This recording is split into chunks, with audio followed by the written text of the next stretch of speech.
गुरुर्ब्रह्मा गुरुर्विष्णुः गुरुर्देवो महेश्वरः गुरुसाक्षात् परब्रह्म तस्मै श्री गुरवे नमः। अखण्डमण्डलाकारं व्याप्तं येन चराचरं यत्पदं दर्शितं येन तस्मै श्री गुरवे नमः।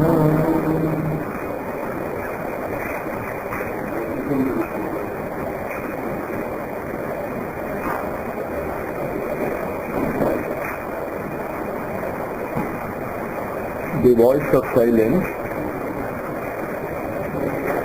Okay.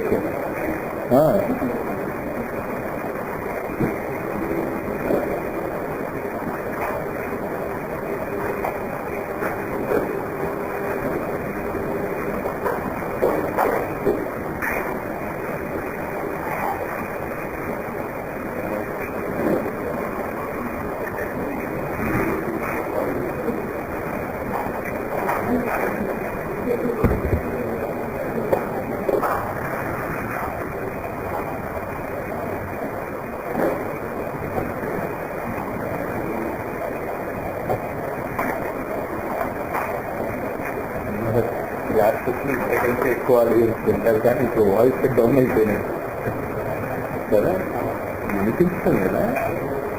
ఎవరు కొంచెం డౌన్ ఎవరు అది తగ్గిందండి, ఆ ఓపిక లేదు.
ఇంకా ఏంటండి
వాడు వాడి కనుల్లో ఉన్నది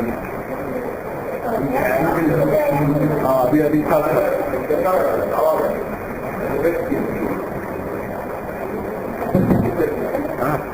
ఓకేనా.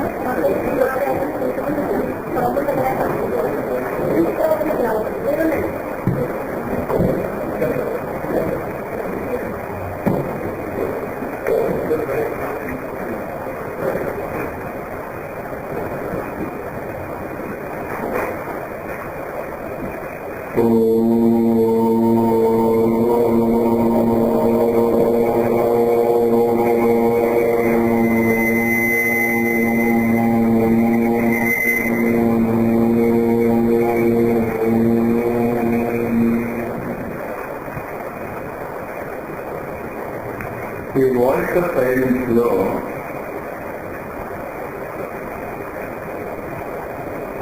మనము కొన్ని విశేషమైనటువంటి సూచనలు నేర్చుకుంటాం. సమాజంలో చదువుకున్న వాడికి ఉన్నటువంటి విలువ, చదువు లేనటువంటి వాడికి ఉన్నటువంటి విలువ గురించి మనకు చాలా స్పష్టంగా అవగాహన ఉంది. చదువు రానటువంటి వాళ్ళు చాలా బాధపడతారు. మాకు చదువు రాదు అంటే జీవితంలో వాళ్ళు ఎప్పుడు ఏ అడుగు వేసుకున్నా కూడా అదొక గుదిబండలాగా వాళ్ళ పొరమైన ఉంటుంది. మాకు లేదు. రాబోయేటటువంటి రోజులలో చదువు రాని వాళ్ళు ఎలా బాధపడతారో మానవ సమాజంలో ఈ విద్య తెలియని వాళ్ళు అంత బాధపడతారు. ఆ మార్పు మీరు గమనం చేసుకోండి. పూర్వకాలంలో ఈ విద్య కొంతమంది మాత్రమే పరిమితమై ఉండేది. సన్యాసులకి, రాజులు కూడా వాళ్ళు గౌరవించేవాడు. రాజభవనంలో సన్యాసులు అయితే ఒక చిన్నవాడైనా పెద్దవాడైనా వయస్సుతో సంబంధం లేకుండా రాజులు, మంత్రి, సభికులు వాళ్ళందరూ లేచి నుంచుని అతనికి తన సింహాసనం మీద కూర్చోబెట్టేవాడు. వాళ్ళు ఏం చేస్తున్నారో తెలిసే కాదు, చాలా రహస్యంగా ఉన్నటువంటిది ఉండేది. సమాజాన్ని ఒకేళ బాధ్యత తీసుకోలేదు. ఎందుకంటే మీరు చాలా గొప్ప పని చేస్తున్నారు కనుక మేము మీరు చేస్తున్నటువంటి సాధనలో మీరు నేర్చుకున్నటువంటి విద్య మేము నేర్చుకోలేము కనుక మా వంతులో మేము ఏం చేయగలమంటే మీకు ఒక ఆశ్రమం ఏర్పాటు చేస్తాం. మీ ఆహారాన్ని వాళ్ళంతా నేను తీసుకుంటాం. మీకు ఇంటి ఉద్యోగాల గురించి కూడా నేను నేర్చుకుంటాం. బాగా కావాల్సిన వసతి ఆశ్రమంలో ఏర్పాటు చేస్తాం. అసలు ఆ సాధ్యపడి కనిపించగానే మనకి ఆటోమేటిక్గా గౌరవం ఇచ్చినట్టు కూడా మన సంస్కారం ఉంది కూడా. కానీ విద్య తెలియదు. ఆ విద్య అందరికీ నేర్పించే వాళ్ళు కూడా కాదు. అక్షర జ్ఞానం లేనటువంటి వాడికి విద్య ఎలా నేర్పించలేమో, ఈ ఆధ్యాత్మిక విద్య యొక్క ఏటీసీడీలు తెలియనటువంటి వాడికి యోగ సాధన గురించి నేర్పించలేము. అది ఎప్పటికీ నేర్పిస్తున్నాను నేను 5,000 సంవత్సరాలు 10,000 సంవత్సరాల నేర్పిస్తున్నాను. శతాలయ మహత యోగో నష్ట పరంతప అని శ్రీకృష్ణుడే మాట్లాడాడు. అసలు ఆ యోగ విజ్ఞానాన్ని పూర్తిగా మర్చిపోయాను. ఈ యోగము సౌర కుటుంబానికి ఉన్నటువంటి సంబంధాన్ని మర్చిపోయాను.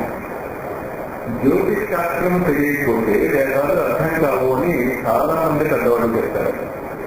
జ్యోతిష్ శాస్త్రము మా అమ్మాయి పెళ్లి కూడా ఉంటుంది, మా అబ్బాయి ఆరోగ్యం ఎలా ఉంటుంది, దీనికోసం కాదు ఇది కష్టపడింది. వేదాలు అర్థం చేసుకోవటానికి ఆధారభూతమైనటువంటి విద్య తెలుసుకోవాలి.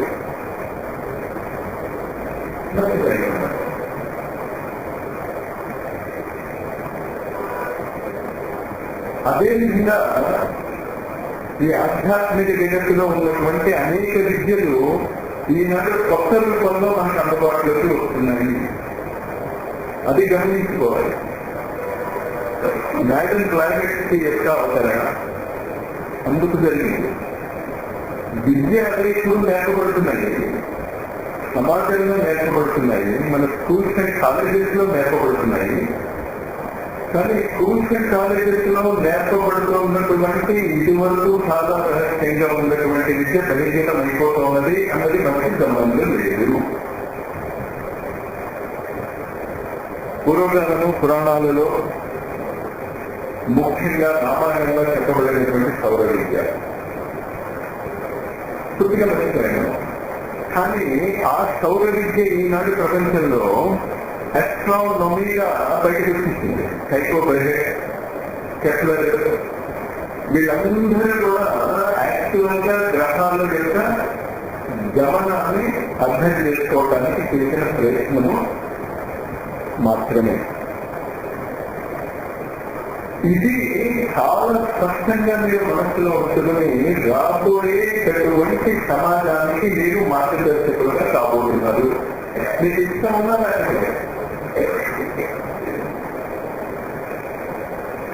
కానీ పద్ధతిగా నేర్చుకోగలిగితే మీరు ఇంజనీరింగ్ చదువుతున్నవాడు ఎలా కష్టపడతాడు. ఎందుకంటే ఇందులో మనం నాకు చెప్తున్నారు కొంతమంది ఇంగ్లీష్ లో ఉందంటే తెలుగులో ఉంటే బాగుందండి అని ఎవరేదో అనుకుంటున్నారు అన్నారు. మీకు తెలియదేమో చాలా మంది ఇంగ్లీష్ మీడియంలో వాళ్ళ పిల్లల్ని చదివిస్తూ ఉంటే చాలా గొప్పగా పిల్లలు. నేను చాలా సార్లు వాళ్ళకి ఇంగ్లీష్ మీడియంలో అర్థం కావటం లేదు పిల్లవాడికి, మీరు తెలుగు మీడియంలో మీ అబ్బాయిని చేర్పించండి అంటే ఎట్లా అంటే మా పత్రిక వాళ్ళందరూ కూడా తెలుగు మీడియం కాదు ఇంగ్లీష్ మీడియంలో చదువుతున్నారు, మా అబ్బాయిని నేను తెలుగు మీడియంలో చేర్పిస్తే నాకు తలవంపు. అంటే ఇప్పుడు ఆధ్యాత్మిక జగత్తులో కూడా మీరు ఇంగ్లీష్ మీడియంలో చదివితేనే మీకు తల్లిదండ్రులు జరుగుతుంది.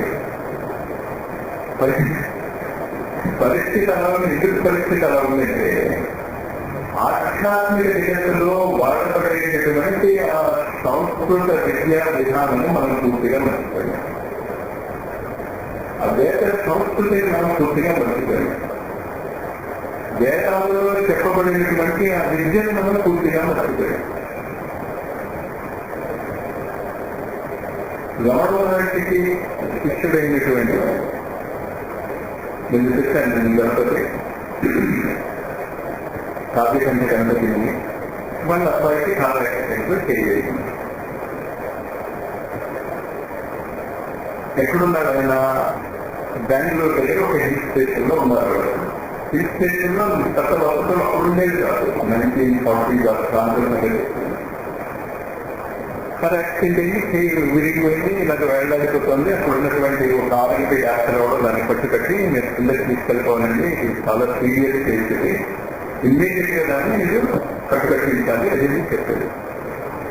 కానీ ఎలా వస్తారు డాక్టర్ కూడా అప్పుడు కార్పొరేషన్ గణపతి ఉంది. ఋగ్వేదంలో ఉన్నటువంటి ఒక స్ఫూర్తి అనిపిస్తుంది. రెండో రోజు చెయ్యాలి. ఈ కాలంలో జరిగినటువంటి సంఘటనే. మరి ఎంతమంది వేద పండితులు అర్థం చేయగలరు? కృష్ణుల గురించి నేర్పడుతుంది. వేదాలలో అర్థం ఉదయం చెప్తున్నాను, వేదాలు గొప్పతనంగా చెప్తున్నాను.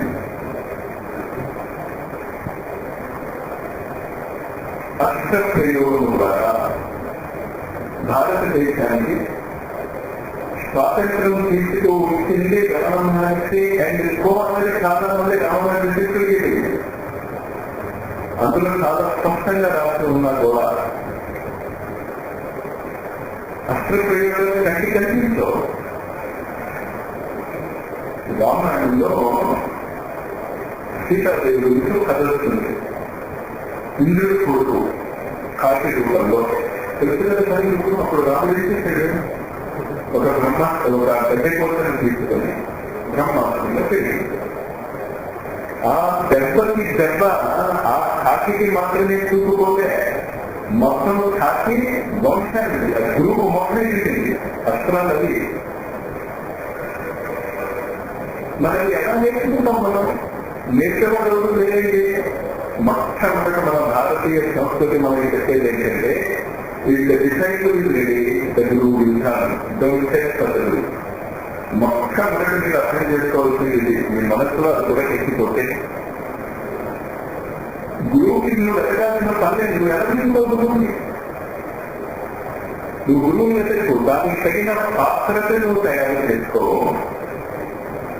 గురువు మీద వెతుక్కుంటూ వస్తాడు. రామాయణంలో అనేక సంఘటనలు ఈ ఆధారంగా చెప్పబడినాయని కూడా మనం గమనించాం. చదువుకుంటూ వెళ్తున్నాం. అంటే కావాలనే రామాయణం మాత్రం నేను ఎందుకు తెచ్చాను అంటే రేపు ఉగాది నుంచి రామనవరాత్రులు స్టార్ట్ అవుతుంది. అప్పుడు మాత్రమే రామాయణం మీకు పలుకుతుంది.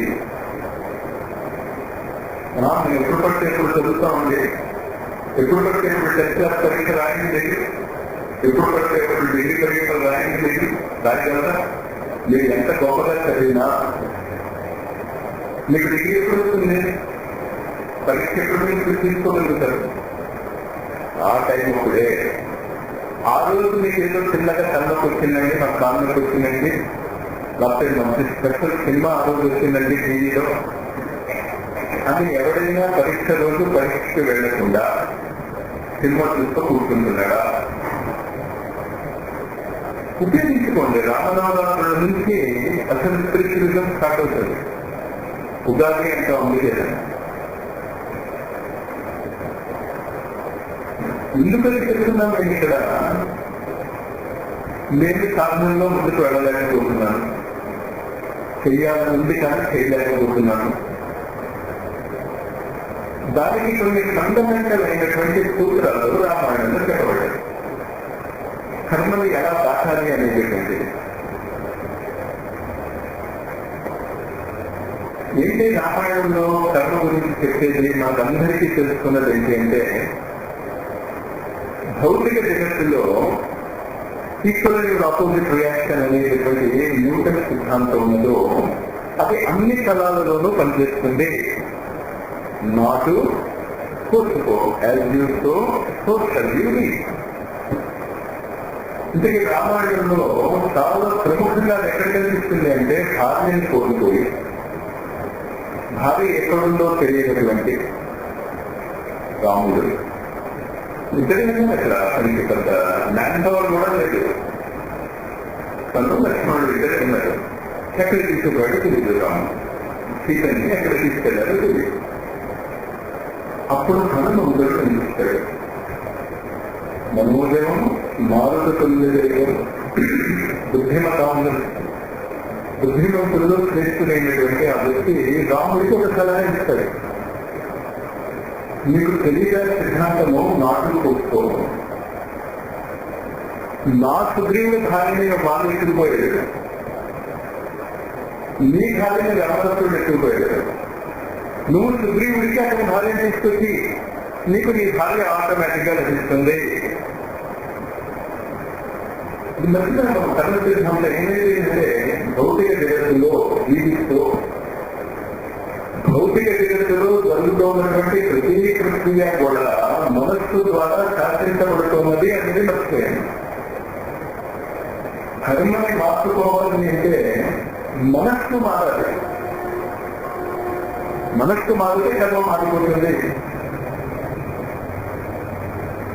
ఇంకా నేను చేస్తున్నాను, నాకు ఫలితం రాలేదు, నాకు అదే రావటం లేదు అంటే మనస్సు మారాలి. మనస్సు మారడం నిజంగా చాలా తేలిక, చాలా తేలిక. సినిమాలు చూస్తారు కదా, విధాన్ని పురుషుడు సంపత్తుడు నరకిస్తూ ఉంటాడు, అంతా చేస్తూ ఉంటాడు. క్షణంలో మనసు మారిపోతుంది. వాడికి ఏదో కారణం కదా మారిపోయిన విధాన్ని ఎంత ఎక్కడికి పోతుంది, ఎన్ని సంవత్సరాలలో పోతుంది. తక్షణం అంతేత మీ కర్మ పరిపాలనము అవ్వాలి అంటే మీ మనస్సు కనుక మీరు మార్చుకుంటే తక్షణం మీ స్వరూపాలు మారిపోతాయి. మొత్తము మ్యాజిక్ ఎక్కడుందంటే ఆ మనస్సు మార్చుకోవటానికి కావలసినటువంటి ఆ చేతనత్వం ఎక్కడ పని చేస్తుందో మీరు అక్కడ కదాలి. అక్కడికి వెళ్ళటానికి కావాల్సినటువంటి సూత్రాలు ఇవాళ మనం చదువుకోబోతున్నాం. ఏంటది? Destroy the bird of life if thou would know. నిన్న ఎక్కడికి వచ్చాను మనం? 19కి వచ్చాం కదా, 19 కంప్లీట్ అయింది. 19 మళ్ళీ చదువుకుని కంటిన్యూషన్ వెళ్తాం. Set the great law. In order to become the knower of all self, thou hast first of self to be the knower. దేని గురించి తెలిస్తే అన్ని తెలుస్తాయో అనేటువంటిది ఒక ఆధ్యాత్మిక సూత్రము అనుకుంటున్నారు. కాదు, ఫండమెంటల్ సూత్రం. భౌతిక జగత్తులో కూడా శాస్త్రజ్ఞులు ఫండమెంటల్ ని కప్పుకోవడానికి ప్రయత్నిస్తున్నారు. కెమిస్ట్రీలో పరమాణువు గురించి మాట్లాడుకుంటూ ఉంటాం. The most fundamental part. దాని నిర్మాణం మనకు ఎట్లా అర్థమైపోయిందో ఈనాడు కెమిస్ట్రీని ఉపయోగించుకొని సైంటిస్టులు ఏదైనా చేయగలరు. కావాల్సింది ఏంటంటే సమయం కావాలి, కావలసిన ధనము ఉండాలి. ఏ విధమైనటువంటి భౌతికమైనటువంటి మార్పులు మనం చేయగలుగుతున్నా కూడా ప్రకృతిలో జరిగేటటువంటి అనేక పదార్థాలు మనం నిర్మించవచ్చు. ప్రకృతిలో లేనటువంటి అనేక పదార్థాలు తయారు చేస్తున్నారు ఆర్గానిక్. పుస్తకంలో ఏం చెప్తాడు అంటే, ఒక గంటలో ఈనాటి సమాజంలో 10,000 కొత్త పదార్థాలు సృష్టించబడుతున్నాయి. 10,000 కొత్త పదార్థాలు. అంటే నేను క్లాస్ చెప్పి క్లాస్ ముగించే గంట లోపల ఆల్రెడీ ఆర్గానిక్ తెలిసేవాడు ఏం చెప్తారు, 10,000 కొత్త కాంపౌండ్స్ నిర్మించేస్తున్నారు. మీరు ఒక్కటి తెలిస్తే ఏంటంటే మేము ఒకటి తెలిసింది యాక్షన్ ఎక్కడ సీక్రెట్ తెలుసుకున్నారు. ఫిజిక్స్ వాళ్ళు పదార్థంలో వివిడీకృతమైనటువంటి యాక్సిడెంట్ ఎనర్జీ పట్టుకోవడానికి సఫలీకృతం అయ్యారు. కానీ దాన్ని ఎలా ఉపయోగించుకోవాలో మనకు అర్థం కావాలి. ఎందుకు ఉపయోగించుకోలేకపోతున్నారు? ఆ పదార్థంలో ఉన్నటువంటి ఆ శక్తి మనం ఎలా ఉపయోగించుకోవచ్చు అని చెప్పేటటువంటి చాలా స్పష్టంగా సీక్రెట్ ఆర్టంలో బ్యాలెన్స్ రాస్తుంది. సైంటిస్ట్ నాకు లేదు మనసు పెట్టాలి, కానీ సైంటిస్ట్ వెంటనే తప్పవాడు దోషం చేయవాలి. సైంటిస్ట్ అనేది 2 వార్తలు రాసింది. అందరూ ఉట్టిగా ఆలోచించింది. సైంటిస్టులు అందరినీ కలిపి సైంటిస్టులు అందరినీ కలిసి ఉట్టిగా ఆలోచిస్తే సమాజంలో మీకు ఏమవుతుంది? సైంటిస్టులు ఊరుకుంటారా? పుస్తకాన్ని వద్దు. మీకు తెలియదేమో, న్యూటన్ తన జీవితంలోని చివరి 45 సంవత్సరాలు అస్ట్రాలజీని అధ్యయనం చేసి అదొక పెద్ద విజ్ఞానంలో నిరూపించేది. ఎంతమంది సైంటిస్టులు తెలుస్తుంది. ఎందుకు చేస్తున్నాను? ఈనాడు మనం ఉన్నటువంటి సమాజంలో అటువంటి పిచ్చి పనులు ఏంటంటే, నీకు నచ్చిన పని సమాజానికి నువ్వు హాని కలగలేకుండా చేస్తూ ఉంటే సమాజం నీకు అడ్డు రాదు. నువ్వు ఏదైనా చేసుకో. పట్టణంలో ఇది కూడా కారణం లేదు. ఓ 50 సంవత్సరాల కిందటి కూడా నీ వాతావరణం లేదు.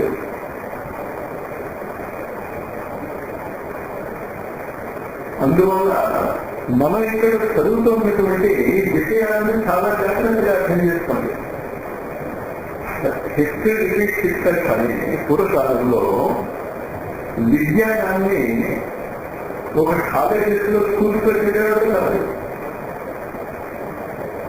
రాయల్ సొసైటీ ఉండేది సైంటిస్ట్, న్యూటన్ కానీ ఫ్యారడే కానీ మిగతా సైంటిస్ట్ అందరూ ఎక్కడెక్కడున్నా వాళ్ళందరూ ఆ మీటింగ్ వచ్చేవాడు.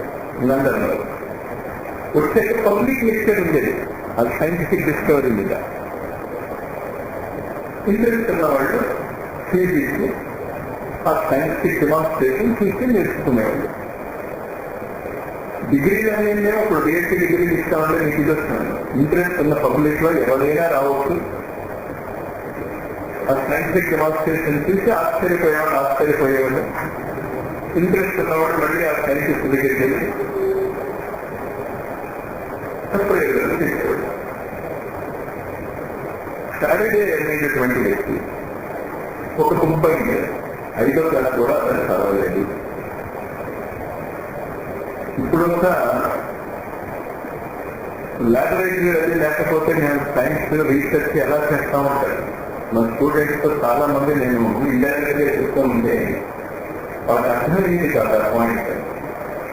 రీసెర్చ్ చేయడానికి నీకు ప్రకృతే లాబొరేటరీ, స్పెషల్ లాబొరేటరీ ఇంజేసి ఫండ్స్ అక్కర్లే. 5వ క్లాస్ కూడా చదవనటువంటి ఆ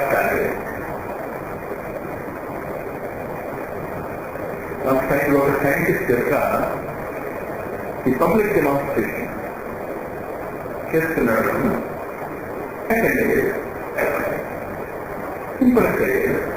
ఇంప్రెస్ అయ్యేది కానీ మరి బుక్ అయిందని ఏం చెప్పాడంటే నేను మీకు ఏం ఇచ్చుకోలేనండి అంటే మీరు రాస్తున్న నోట్స్ ఉన్నాయి కదా, ఆ నోట్స్ ని బయట చేసి పెడతాను.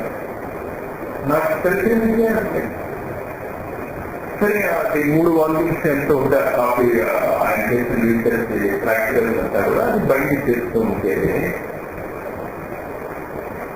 ఆ సైంటిస్ట్ ఎలక్ట్రిసిటీ మీద చేస్తున్నటువంటి కొన్ని ప్రయోగాలు అతనికి దృష్టిలో పడ్డాయి. బయట చేస్తూ ఉంటే కాగితాలు అది రాస్తున్నాడు. బయట చేసే బయట చేసిన వాళ్ళు అతను నోట్ చేస్తున్నటువంటి 5-6 ప్రయోగాలు ఉన్నాయి. ఆ ప్రయోగాలు తను ఊడైతే ఒకటి అంటే కథతో చేసినటువంటి నెట్లు ఈయన ముంబైని చేస్తున్న చోట కథ పెట్టేసింటే పక్కన పడింది.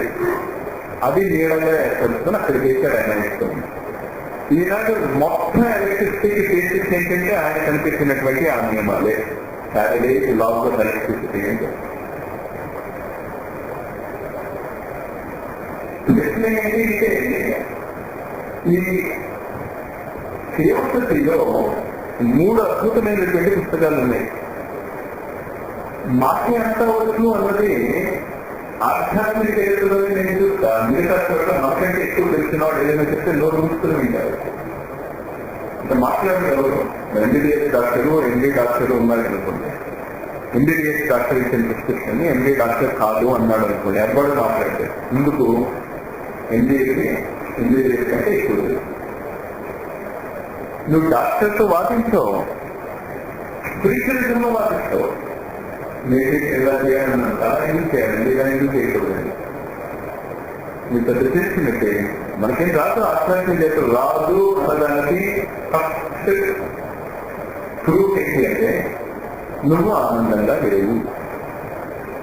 ఆధ్యాత్మిక జగత్తు ఆధ్యాత్మికత తెలిసినటువంటి వ్యక్తికి వచ్చేటటువంటి మొదటి లక్షణం ఏంటంటే ఎప్పుడూ ఆనందంగా క్రియేట్ చేసుకోవద్దు. ఆనందంగా ఉండాలి కనుక నవ్వు ముఖం పెట్టక్కర్లే. నువ్వు ఆనందంగా ఉంటావు కనుక నవ్వు ముఖం ఉంటుంది. అంత రివర్స్ గేమ్ ఉంది. ఆధ్యాత్మికత అంటే ఆనందంగా ఉండాలి కనుక బాధ పడుతున్నా కూడా బాధ లేదు అనుకుంటూ ఉండాలి. లేదు అనుకోవట్లేదు, నువ్వు నీ బాధ ఉండదు.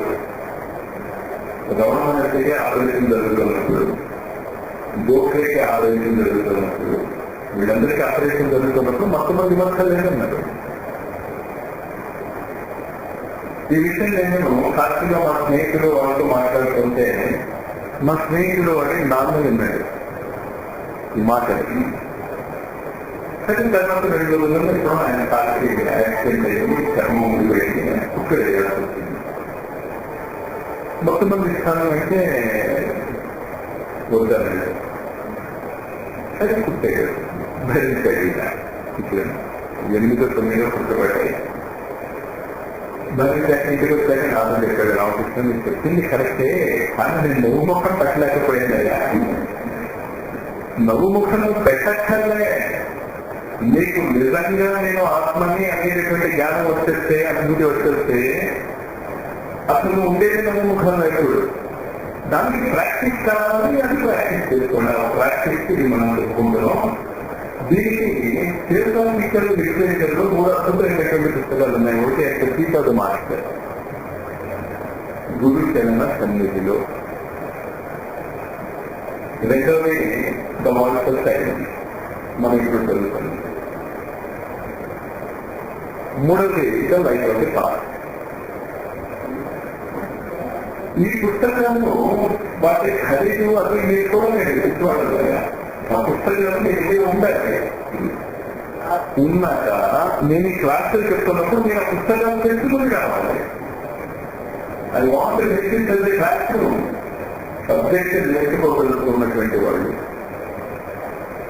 ఈ టెక్స్ట్ బుక్ లో చాలా సార్లు ఉపయోగపడినవి కూడా టెక్స్ట్ బుక్స్ లో ఉంటాయి. టెక్స్ట్ బుక్ లో ఉన్నటువంటి ఆ విషయాలు మనకి అది తక్కువ అని తెలిసినా కూడా చదువుని ఖండత పట్టి పరీక్షలో రాస్తాము. ఎందుకంటే అది తక్కువ అయినా కూడా ఒక మౌలికమైనటువంటి ఆలోచన విధానానికి ఆధారం అవుతుంది. నేను కెమిస్ట్రీ వాడిని కనుక కెమిస్ట్రీ ఉదాహరణ ఇస్తాను. నేను ఆ ఉదాహరణ అన్నిటికీ పెట్టుకోవచ్చు. ఉదాహరణకి డాక్టర్ సాటిలైట్ థియరీ అని ఉంటున్నది. తప్పు అని అందరికీ తెలుసు, స్టూడెంట్స్కి తెలుసు, టీచర్స్కి తెలుసు. కానీ ఒక పెద్ద ఎస్టేట్ వస్తున్నా. ఈవెన్ ఎంఎస్సీలో కూడా అది ఒక పెద్ద ఎస్టేట్ వస్తుంది. 5వ క్లాస్ దగ్గర నుంచి దాని గురించి చెప్తూనే ఉంటాం. అంతేనా? ఏముందిలే ఇండస్ట్రీలో ఏముందిలే కానీ చాలా ఉన్నాయి. ఆ చాలా ఉన్నదాన్ని నేను బాధ్యత తెలుగులో ఒక గురువు దగ్గర కూర్చుని విద్య నేర్చుకున్నాడు. అది ఇప్పుడు సంభవము కాదు. ఇందుకు అది సంభవము కాదు అంటే ఏ సైంటిస్ట్ దగ్గరికి వెళ్ళి నువ్వు నాకు డాక్టర్ సాటిలైట్ థియరీ చెప్పుకుంటే వాడు చెప్పాడు. ఎందుకు చెప్పాడు? వాడి థియరీ లేదు చెప్పడానికి, వాడి తెలియదు. భావం అర్థమవుతుంది కదా. ఆధ్యాత్మిక జగత్తులో మీరు ఎవరెవో తెలుసుకుని జీవించేటటువంటి మానవ సమాజం ఈనాడు ప్రకృతిలో జీవించడానికి రెడీగా ఉన్నది అని చెప్తున్నారు గురువులు. అంటే మనమందరిలో కూడా ఏ స్థాయిలో జీవించాలి? రమణ మహర్షి ఉన్నటువంటి స్థాయిలో జీవించాలి. అందరూ జీవించలేకపోతున్నాం.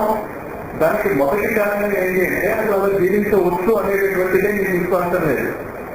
మనం ఎక్కడ వస్తుందండి అనుకుంటా. ఆ తేడా మనం గుర్తుంచుకోండి. ప్రకృతిలో వచ్చింది మార్పుని గుర్తుంచుకోండి. ఆధ్యాత్మిక జగత్తులో ఉన్నటువంటి మానవులందరూ ఏం చెప్తున్నారు అంటే మీరందరూ కూడా ఆత్మజ్ఞాన సంపన్నులుగా జీవించాలి. Average man on the street, road మీద నడుచుకుంటూ వెళ్ళిపోతున్నటువంటి వాడు అడుగు తినేవాడైనా కూడా వాడు ఏ స్థితిలో ఉండాలి? వాడు ఆత్మజ్ఞానమే ఉండాలి. వాడు ప్రకృతి అది కోరుకుంటుంది.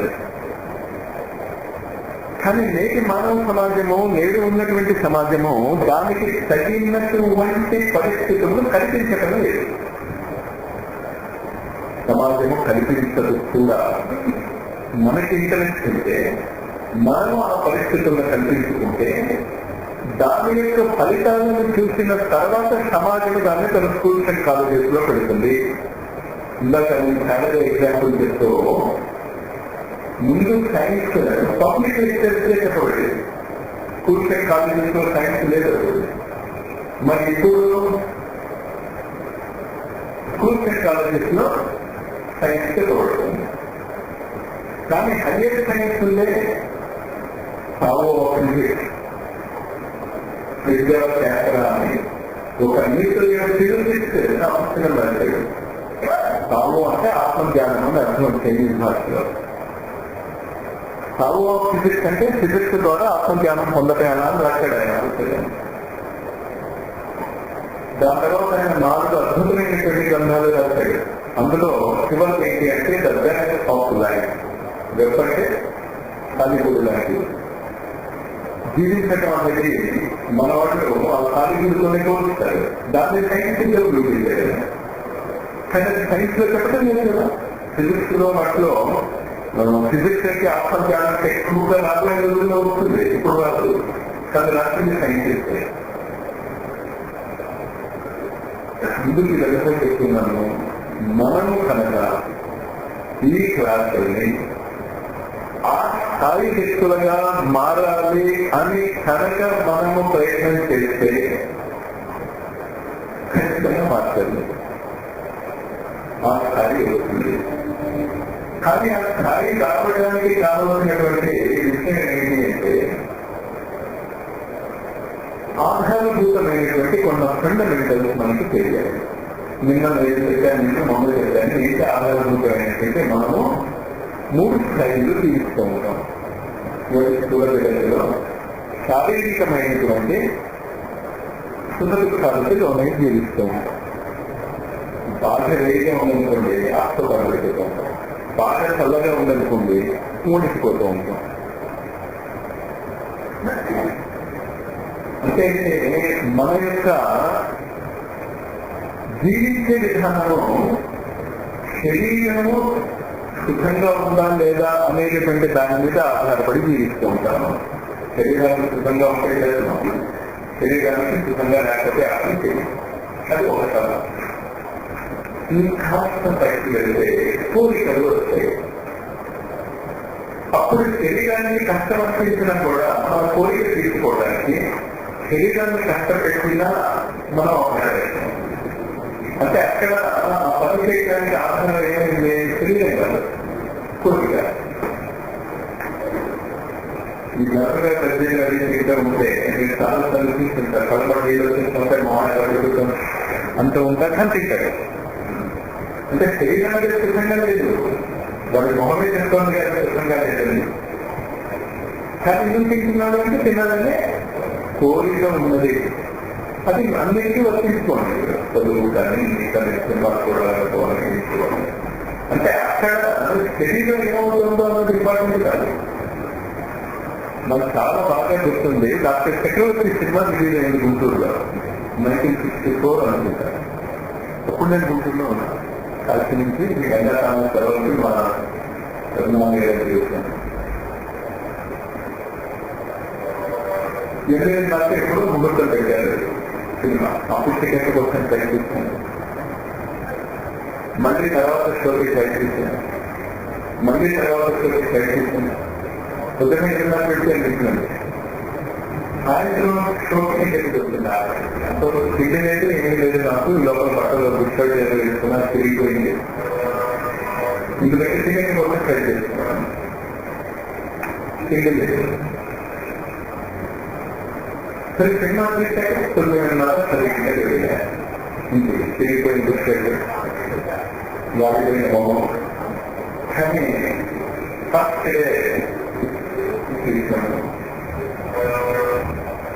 మామూలుగా ఒక అమెరికన్ తిరిగి లేట్ అవుతుందని మనం ఏం తెలుసుకుంటాం తప్ప అంటాం. కానీ కోరిక ఎప్పుడైతే ఉన్నదో మీకు శరీరం యొక్క బాధ కానీ దాంతో వచ్చేటటువంటి చికాకులు కానీ మీకు అనుభూతిలోకి రావు.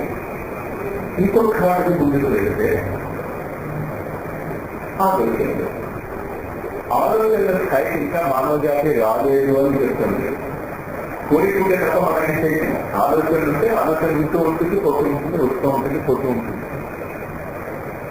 ఇంకట మనం ఎక్కడున్నామో చాలా జాగ్రత్తగా గుర్తుంచుకోండి. ఆధ్యాత్మిక విద్య గురించి అనేటటువంటి దాని గురించి మనకు తీవ్రమైనటువంటి ప్రయత్నం ఎందుకు రావటం లేదు అంటే ఆలోచనల కంటే ఒక స్థాయి పైన ఉన్నటువంటి జ్ఞానం అది.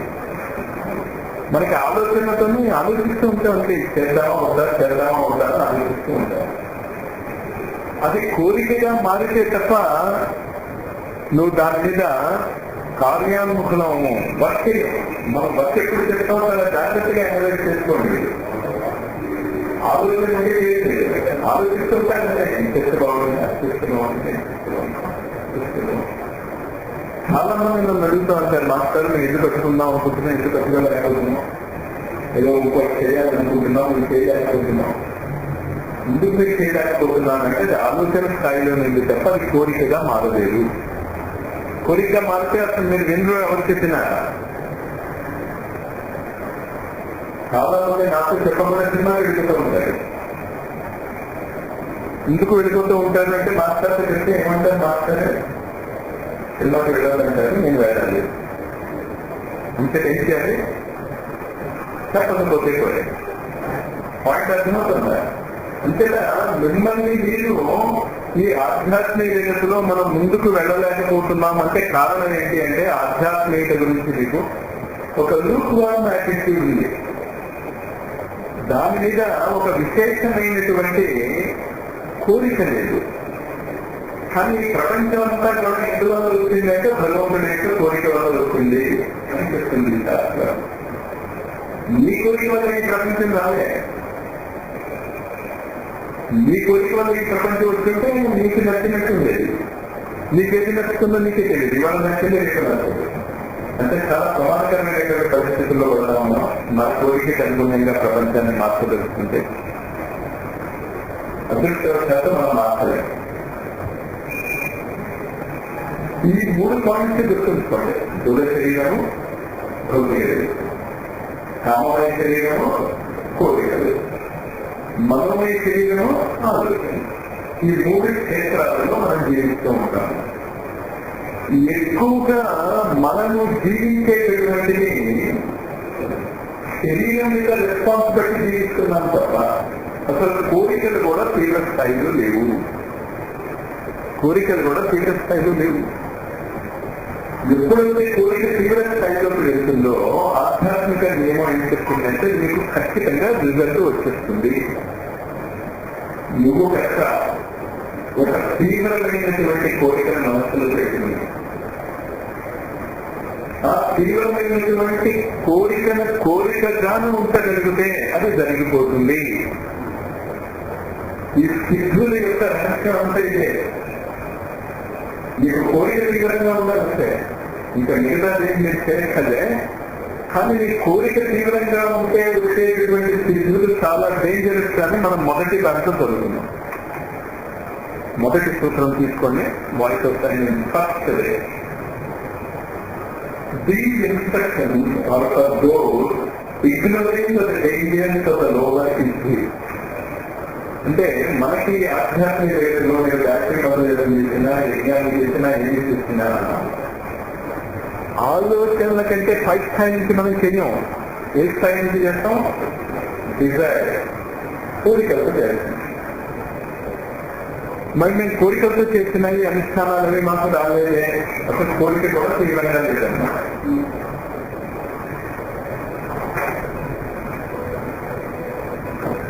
మన హైదరాబాద్ లో ఒక చాలా ప్రమాదకరమైనటువంటి పరిస్థితుల్లో ఒక కుటుంబం ఉంది. చాలా ప్రమాదకరమైనటువంటి పరిస్థితులు వాళ్ళు పోషించారు.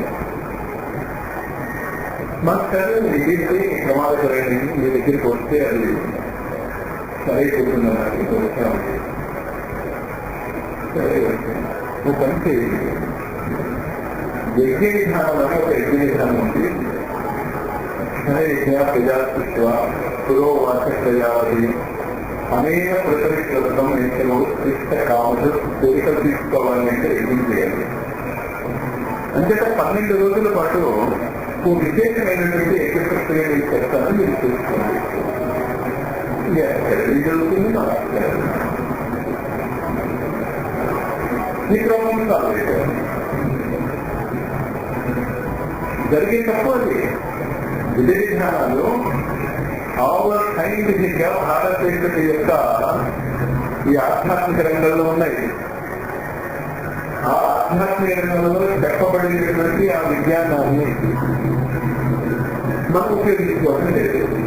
ఉపయోగించుకోవడానికి ఆధారభూతమైనటువంటి సూత్రము ఇవాళ మనం చదువుకోబోతున్నాం.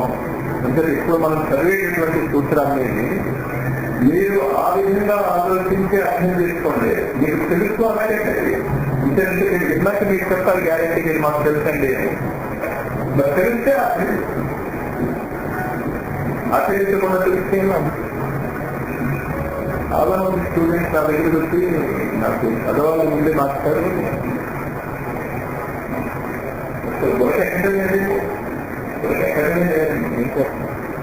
వాళ్ళ పేరెంట్స్ కూడా వస్తారు, చాలా కరెక్ట్ మాస్టారు, మేము చెప్తున్నాం, మేము కళ్ళాగా చూస్తున్నాం, పాపం చాలా కష్టపడి చూస్తున్నాడు, వాడికి ఏమీ అర్థం కావుతుంది. వాడేమంటాడు, నాతో ఇంకా తర్వాత మాస్టారు అసలు నేను పుస్తకం తీర్చాను, నేను చదవాలంటే మనసు నిలబడగా ఉండదు, అంటే మన సర్టిఫికేట్ వెళ్ళిపోతుంది. మిమ్మల్ని మీరు, మీ పిల్లలు వాళ్ళు ఎలా మోసపోతున్నారో అర్థం చేసుకోండి. మీకు మనసు నిలబడగా ఉండదా అంటే దాన్ని నమ్మమంటావా? ఒక్కడు ఈ రోజు వరకు నేను ఎప్పుడు పెట్టుకుంటానికి కాస్త ఒక్కడు వచ్చి నా దగ్గరికి మాస్టారు నాకు సినిమా చూడాలని ఉంది, అదే మనసు సినిమా మీద ఉండడం లేదు, నిలబడగా ఉండటం లేదు, సినిమా కూడా లేకపోతున్నాను అని అన్నారా ఒక్కడైనా? అంతగా ఒక్కడైనా? మరి నువ్వు 3 గంటల పాటు కదలకుండా సినిమా చూడగలిగినవాడి 3 గంటల పాటు పుస్తకం ఎందుకు చదువుకోలేకపోతున్నావు? వ్యాఖ్యాలు తప్ప. అది అర్థం చేసుకోండి. ఆధ్యాత్మికత మొట్టమొదటి ఇచ్చేటటువంటి లేదు. చెప్పవద్దు నాకు కోరిక ఉంది అని. నీ ఆధ్యాత్మిక శక్తులు నీకు దేని మీద కోరిక ఉందో, చదువు మీద కోరిక లేదు. అయినా ఎలా చదువుకోగలుగుతున్నారు? తల్లిదండ్రుల వల్ల, సమాజం వల్ల.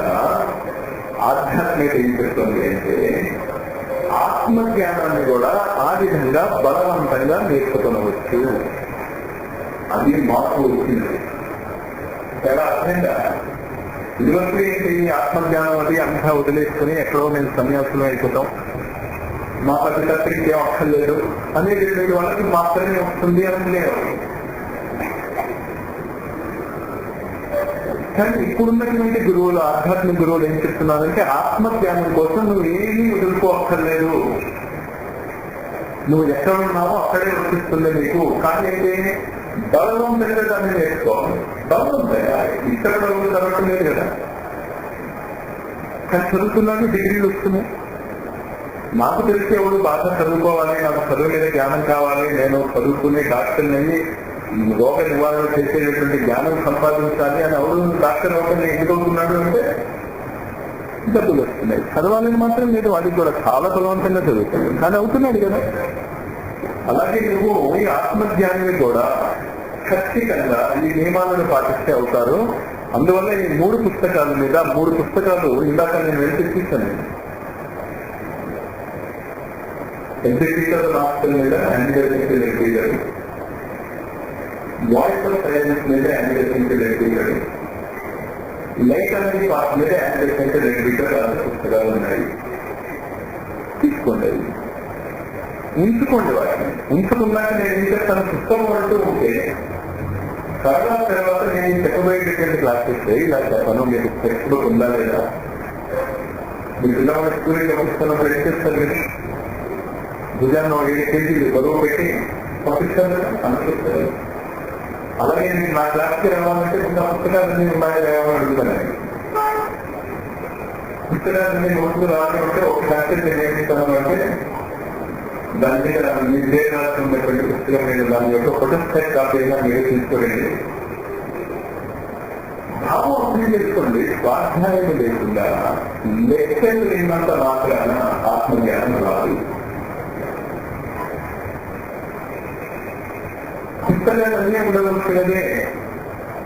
అన్నిటికంటే చాలా ప్రముఖమైనటువంటి 2 పుస్తకాలు ఉన్నాయని చెప్పాను నేను. Solar system. ఈ సోలార్ సిస్టమ్ అంతా కూడా సూర్యవంశంలో రాజుల యొక్క చరిత్ర అంతా కూడా రామాయణంలో చెప్పబడింది. ఈ సోలార్ సిస్టమే యోగ విద్యకే ఆధారం. ఇమం వ్యవస్థ యోగం ప్రోక్తమానం. సైలెంట్గా ప్రతిరోజు సూర్యుడు ఇస్తాడు, ప్రతిరోజు సూర్యుడు అస్తమిస్తాడు. ఆ వాయిస్ ఆఫ్ సైలెన్స్ పట్టుకునేటటువంటి విధానమే సంధ్యావందనం. ఇప్పుడు ఏం చేశారు? వాయిస్ ఆఫ్ సైలెన్స్ ఎవరు పట్టుకోవడం లేదు. నేను సంధ్యావందనం ఎలా చేసాను, కర్మకాండ కరెక్ట్గా చేస్తామో లేదా? కావాల్సింది కర్మకాండ కాదు. మీరు సంధ్యావందనం చేస్తే ఆ రోజు సూర్యోదయం అవుతూ ఉంటే ఆ సూర్యుడు ఈ రోజు మీరు ఏం చేయాలో చెప్తాడు. నిమిషాన్ని చెప్తాడు సూర్యుడు మీకు ఏం చేయాలి. ఆ సూర్యుడే కేంద్రంగా లేకపోతే అసలు మొత్తం చూస్తే లేదని మీకు తెలుసు కదా. ఒక్క క్షణం ఆయన ఏమపాటుగా ఉన్నారనుకోండి, అవుతున్నాడు. ఆ విజ్ఞానం సోలార్ సిస్టమ్ అనేటువంటి పుస్తకంలో ఉన్నది. పుస్తకం చదువుకోండి, మాకు అర్థం అవుతుంది మాస్టర్, అర్థం అవుతుంది చదివితే. మీరు మనసు పెట్టి చదివితే కదా పేజీ చెప్పేసి ఒక నవల్లాగా చదువుతామంటే కుదరదు. అంటే సోలార్ సిస్టమ్ అనేటువంటి బుక్ మీ శరీరంలో ఉన్నటువంటి సోలార్ సిస్టమ్ ఒక కాన్సెప్ట్ బాడీ అయి ఉంటుంది. ఈ 2 పుస్తకాలు ఉన్న పుస్తకాలన్నింటిలో కూడా చాలా ఇంపార్టెంట్. మరి మాస్టర్గా మీరు ఇతరికి బాడీ చేశారు, యాక్చువల్ బాడీ చేశారు, మెంటల్ బాడీ చేశారు. ఈ 3 విధాలు నేను చెప్పాను. స్థూల జగత్తులో ఎలా ప్రవర్తించాలి, ఆలోచన జగత్తులో ఎలా ప్రవర్తించాలి, కోరికల జగత్తులో ఎలా ప్రవర్తించాలి, ఇందాక నేను చెప్పాను కదా. దానికి తెలుస్తాయి ఈ 3 పుస్తకాలు. విపరీతలు, యాక్చువల్ బాడీ, మెంటల్ బాడీ. కానీ అసలు బేసిక్ నాలెడ్జ్కి వెళ్ళిపోయి ఆధ్యాత్మిక విద్య రహస్యాలన్నీ మాకు అర్థం అవ్వాలి అంటే ఈ సోలార్ సిస్టమ్ నీకు తెలియాలి. ఎవరు వింటారు మాస్టర్? ఎందుకంటే మీ ఆలోచనలే అసలు పండిస్తాయి. ఎవరు వింటారు మాస్టర్? హైదరాబాద్ లో సాఫ్ట్వేర్ ఇంజనీరింగ్ స్టూడెంట్ ఒక ఆమెకి ఈ సోలార్ సిస్టమ్ క్లాసులు అటెండ్ అయ్యాక మాస్టారు నేను ఇది అందరికీ చెప్పవచ్చా అని చెప్పమ్మా. కానీ బెంగళూరు వెళ్ళాక తన ఇంజనీరింగ్ కాలేజీ ప్రొఫెసర్స్ వాళ్ళందరికీ కూడా ఇలా మా మాస్టారు సోలార్ సిస్టమ్ గురించి చెప్పారండి, నేను క్లాస్ పెడతాను. ప్రిన్సిపల్ వాళ్ళ పెద్ద డిపార్ట్మెంట్ 400 మంది ఇంజనీరింగ్ కాలేజీ స్టూడెంట్స్ విన్నారు. ఎవరు వింటారు? నువ్వు ప్రయత్నించే ఎవరు? దాని తర్వాత క్లాసులు విన్నటువంటి వాళ్ళు అక్కడ ఇంకో రెసిడెన్షియల్ కాలేజీ ఉంటే వాళ్ళు అడిగారు ఈ సోలార్ సిస్టమ్ నేను వింటాను. నీకు ఎందుకు చెప్తున్నాను అర్థమైందా? ఈ సోలార్ సిస్టమ్ వేదాంతం గురించి చెప్పటమే. మీరు కనుక అర్థం చేసుకోగలిగితే అది మీరు ఎలా జీవించాలో చెప్తుంది. డాక్టర్ ఎందుకు అలా రెస్పాన్స్ అవుతారు? కానీ అంతా కూడా సైలెంట్ గా స్టూడెంట్స్ చెప్తూనే ఉన్నారు. అందరూ బయట నుంచి కింద పడుతూనే ఉంది. సైలెంట్ గా ప్రకృతి గురుత్వాకర్షణ గురించి చెప్తూనే ఉంది. కానీ ఎవరు పట్టుకున్నాడు? ఒకటి పట్టుకున్నాడు. పట్టుకున్నాక కానీ అందరికీ చెప్పాడు. మొదటి పట్టుకున్న వాడికే కష్టం, తర్వాత ఉన్నటువంటి వాళ్ళందరికీ ఏంటంటే దాన్ని ఉపయోగించుకోవడం. ఈ ఆధ్యాత్మిక విద్య కూడా ఇది చాలా జాగ్రత్తగా ఈ సెంటర్లో నేను కోరుకునేది ఏంటంటే మీరు అందరూ వస్తే చాలా ఆనందం. కానీ కొంతమంది ఎక్కడ నుంచి చదవండి రెగ్యులర్గా మీరు. మేము ఇంకో ఊళ్ళో ఉంటున్నామండి, ఇక్కడికి ఎలా చదువుతామండి? ఇక్కడ ఇంజనీరింగ్ కాలేజీలో సీట్ వస్తే ఇంకో ఊరి నుంచి నువ్వు ఎలా వస్తున్నావయ్యా? ప్రతిరోజు మీ పిల్లలు ఎలా పంపిస్తున్నావయ్యా?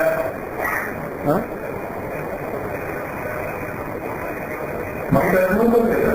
ఇక్కడ ఫిజిలిటీ ఆలోచన ఫిజిలిటీ కారణాలు నాకు చెప్పకండి. ఇక్కడ చదువుకోమన్నాను, ఇక్కడే చదువుకోండి, పద్ధతిగా చదువుకోండి. వారానికి ఒక రోజు చాలా అండి, వారానికి ఒక రోజు భోజనం చేస్తే చాలా.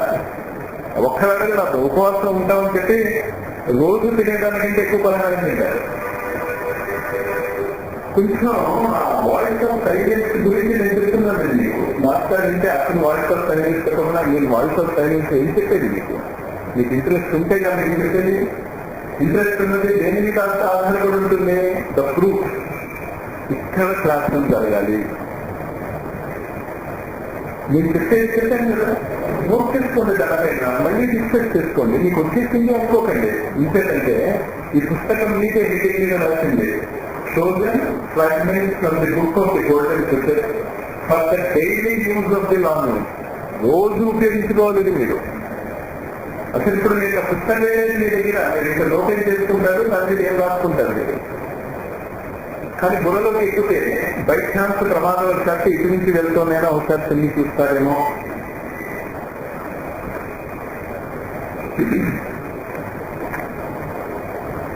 పంతొమ్మిది చూడండి. Said to the great Lord, in order to become the knower of all self, thou hast first to self to be knower. అంటే మీకు అంతా తెలియాలి అంటే ముందు మీ గురించి మీకు తెలియాలి. అనేది మీ గురించి మీకు తెలియజేసేటటువంటి ఒక అద్భుతమైనటువంటి సైన్స్ రమణ మహర్షి ద్వారా జిల్లేల మూడు అమ్మ ద్వారా ప్రపంచానికి అందజేస్తుంది. ఇంకా అక్కడ మెయిన్గా మీరు చేయవలసింది ఏంటంటే హూఎంఐ, నేను ఎవరిని అనేటువంటి ప్రశ్నకి జవాబు తెచ్చుకోవాలి. Next, to reach the knowledge of such self, thou hast to give up self to non-self, being to non-being, and then thou can't repose between thou can repose. కాన్స్ అంటే అది పూర్వకాలపు ఇంగ్లీష్ భాష. ఎస్టీ కొట్టేస్తే ఏమవుతుంది అక్కడ పెన్ అని అవుతుంది. అది thou can repose between the wings of the great bird. A peace is rest between the wings of that which is not born nor dies, but is the Om sound technology. దీనికి ఈ 45 నిమిషాలు బట్టి నేను మీకు ఈ ఓం అనేటటువంటి పదానికి మీకు తెలుసు అనుకోకండి బాబు, రహస్యం అంతా అక్కడే ఉన్నది. మొత్తం మన ఉపనిషత్తు కనుక మీరు తిరిగి వేస్తే మొత్తం ప్రతి ఉపనిషత్తు కూడా ఎక్కడో అక్కడ ఓం గురించి మాట్లాడుతుంది, ఏదో విధంగా ఓం గురించి మాట్లాడుతుంది. అంటే ఆత్మజ్ఞానం మీకు కలగాలి అంటే మొట్టమొదటి మీకు ఏం తెలియాలి? ఓం గురించి తెలియాలి. ఓం అనేటటువంటి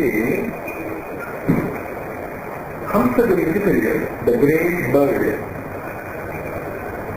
దీన్ని అర్థం చేసుకోండి చాలా జాగ్రత్తగా. ఇది అర్థం అయిపోతే మీలో ఎవరైనా సీరియస్ గా ఈ విద్యను నేర్చుకోవాలి అనుకునేటువంటి వాళ్ళు ఒక 2-3 సంవత్సరాలలో అక్కడికి చేరుకుంటారు. ఆత్మజ్ఞానం మాత్రం అంత కష్టమైంది కాదు.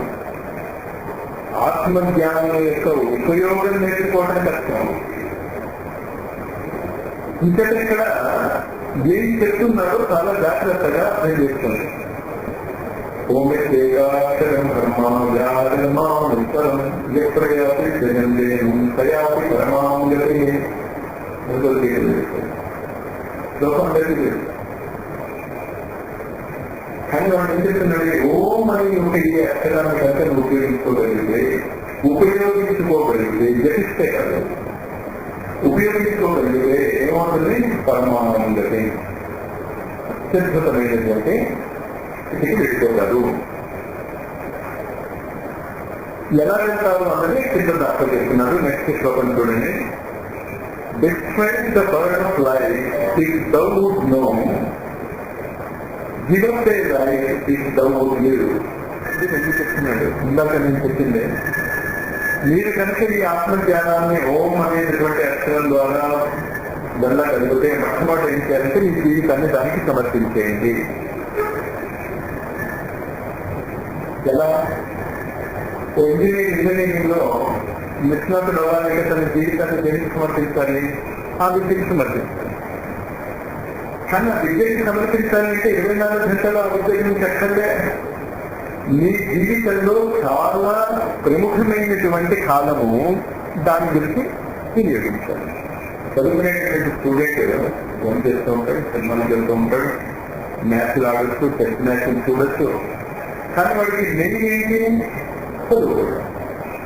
కానీ నేను స్టూడెంట్ కనుక 24 గంటలు నేను పుస్తకాలు ముందు పెట్టి కూర్చోక్కర్లే. అలాగే ఆధ్యాత్మిక విద్యలో మీరు నిష్ణాతులు అవ్వాలి అంటే రోజుకి నేను 3 గంటలు కానీ 4 గంటలు కానీ ఖచ్చితంగా దీనికి వినియోగిస్తాను అనేటువంటి ఒక సంకల్పం తీసుకోండి. మొట్టమొదటి కావాలి. మీ సమయాన్ని దీనికి వెచ్చించాలి. అలాగా ఒక సంవత్సరం పాటు రోజుకు 3 గంటలు 4 గంటలు నేను అనుకున్న టైము ప్రతిరోజు అదే కాలాన్ని నేను ఉపయోగించుకోగలిగితే నేను మీకు గ్యారెంటీ ఇస్తున్నాను, తర్వాత నా అవసరం మీకు ఉండదు, మీరు నాకు చెప్పడం మొదలవుతారు. ఇంత సింపుల్. మరి ఆ నిర్ణయం మీరు తీసుకోగలిగారు అంటే నేను మీకు పడుతున్న శ్రమ చాలా మంచిది. ఉపయోగపడింది. 100 మీలో ఒక్కడించలేదు. తీసుకున్న తర్వాత అది ఇక్కడికి వచ్చి మీరు ఉపయోగించండి. మీకు తెలియటం లేదు దాని విలువ ఏంటో. ఇక్కడ ఈ దివ్య జ్ఞాన సమాజానికి స్థాపకులైనటువంటి అనేక మంది వ్యక్తులు 1916 నుంచి వచ్చారు, వెళ్ళారు. వాళ్ళ యొక్క ఆధ్వర్యంలో అలా మహిమ అనేది మీకు తెలుసు కదా. సిద్ధికి వెళ్తారు, సిద్ధి సైడ్ కాదు. మరి ఎందుకంటే సిద్ధికి వెళ్తాం? ఎందుకంటే ఆ స్థల మహిమ అది. ఇప్పుడు అసలు ఎందుకు ఇక్కడికి వెళ్ళాలంటారు? ఈ స్థలం మీకు అక్కడ రాదు, మీ ఇంటి దగ్గర ఎలా వస్తుంది? అందులో ఎవరితో కబ్జా చేసిన స్థలంలో పెట్టుకుని మీరు ఆధ్యాత్మిక విజ్ఞానం చేస్తామంటే కబ్జా వైబ్రేషన్స్ ఉంటాయి తప్ప మిగతా వైబ్రేషన్స్ ఏమి ఉండవు అక్కడ. ఇక్కడ వైబ్రేషన్స్ ఉన్నాయి. ఆ వైబ్రేషన్స్ మీకు అనుకూలించో కనుక మీరు రాలేకపోతున్నారు. పిల్లవాడిని సినిమా వెళ్ళమంటే చాలా తొందరగా వెళ్తాడు, స్కూల్కి వెళ్ళమంటే ఎందుకు నచ్చవు ఆ వైబ్రేషన్స్. అలాగే ఇక్కడికి రావాలి, ఇక్కడికి రావాలి. మీరు ఇక్కడికి వచ్చి ఈ విద్య మీరు అభ్యసించాలి. ఎలా అభ్యసిస్తారు? 3 halls, O very pilgrims, lead to the end of the tower. 3 halls, O conqueror of Mara, will bring thee through 3 states into the 4 and thence into the 7 worlds, the worlds of rest and happiness. మొత్తము ఆధ్యాత్మిక విద్య సోపానాలన్నీ కూడా ఈ సూత్రాలను ఇచ్చేయబడ్డాయి. మొట్టమొదటి ఏం చెప్తున్నాడంటే, ఓ యాత్రికుడా. ఇంత యాత్రికుడా అంటే అర్థం ఏంటి? ఇక్కడ ఈ ఆధ్యాత్మిక పదంలో వెళ్ళేటువంటి వాడా, వీరికి దగ్గర మలిసిపోయావు నువ్వు. నాకు అర్థం అవుతుంది, నువ్వు చాలా బాధలో ఉన్నావు. ఎందుకు చాలా బాధలో ఉన్నావు? ఓ యాత్రికుడా అనేటటువంటి పదము మీకు కాదు రక్షించుకుంటుంది. అక్కడ మీ యొక్క ఈగో. ఈగో మీకు అర్థమవుతుందా? ఈగో అంటే ఎక్కడుంది? అది ట్రయాంగిల్. అర్థమైంది కదా? ఆ ట్రయాంగిల్ అనేక జన్మలు బట్టి ఎక్కుతోంది. ఇక్కడికి వచ్చింది, ఇక్కడికి వచ్చింది. మీకు ఈ జ్ఞానం లేదు అంటే అర్థం ఏంటన్నమాట? నువ్వు అనేక జన్మలు బట్టి ఈ జ్ఞానాన్ని ప్రయత్నం చేస్తున్నావు, కానీ ఆ జ్ఞానము నీకు ఒక జన్మలోనే మనం ఇంటికి పెట్టిపోయి రథవ బతుకు అంటున్నాం. మరి అనేక జన్మల బట్టి ఈ రథవ బతుకు బతుకుతున్నప్పుడు మీకు ఎలా అనిపిస్తుంది? వేది అంటే అలసి తొలిసిపోయి ఇంటికి పోయినటువంటి ఓ కూడా నువ్వు కనుక ఈ విద్య నేర్చుకోదలుచుకుంటే 3 మందిరాల గుండా నువ్వు ప్రవేశించాలి. 3 halls, 3 halls అంటే తప్పగలుగుతారు. అది ఓం అన్నది గుర్తుంచుకోండి. ఆ ఊ మా అనేటటువంటిది ఒక శబ్దము కాదు, ఒక సెకండ్ అర్థం. మన మంత్రాన్ని జపం చేయడం మొదలెడతాం, అక్కడ గంటలో చూస్తున్నాం. ఓం అనేది మంత్రం కాదు, నువ్వు భక్తి జపం చేయక్కర్లేదని. బిఏ అయ్యాడు అంటే B A B A B A B A B A అంటే నువ్వు బిఏ అవ్వవు. బిఏ ఎప్పుడు అవుతాం? ఒక 3 ఏళ్ళు పాటు పొద్దున్న సాయంత్రం కాలేజీకి వెళ్ళి మార్కులు ఎక్కువలోనూ మీరు చదివిన చదువులు పరీక్షలు రాసి ఆ పరీక్షల్లో పాస్ అవుతే బిఏ వస్తుంది. అలాగే మొత్తము ఆధ్యాత్మికత డిగ్రీ వీడి సైన్స్ లో ఇస్లాంలో అని చెప్పడానికి 2.5 అక్షరాలు చెప్తాం. ఎంఎస్సి జన్మ పెద్దది రాస్తాం, ఎస్ఏ పెద్దది రాస్తాం, చిన్నది రాస్తాం. కాదండి వీడు ఆ సబ్జెక్ట్ లో రీసెర్చ్ కూడా తీసేయండి,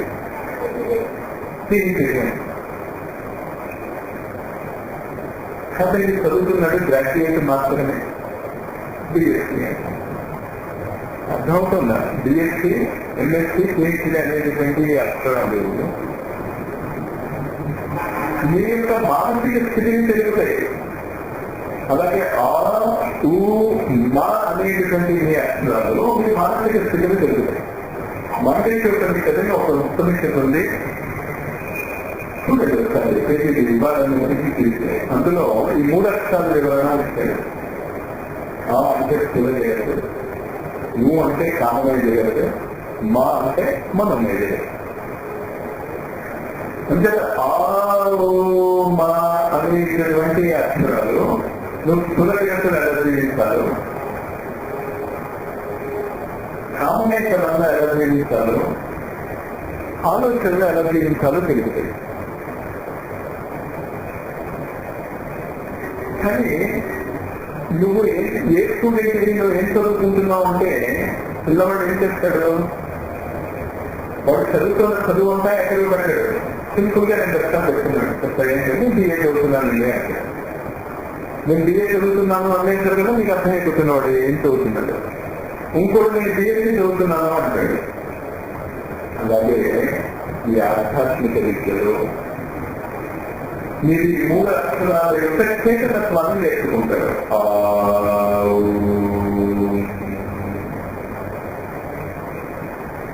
ఈ చేతనత్వం గురించి మీరు అవగాహన చేసుకునే ముందు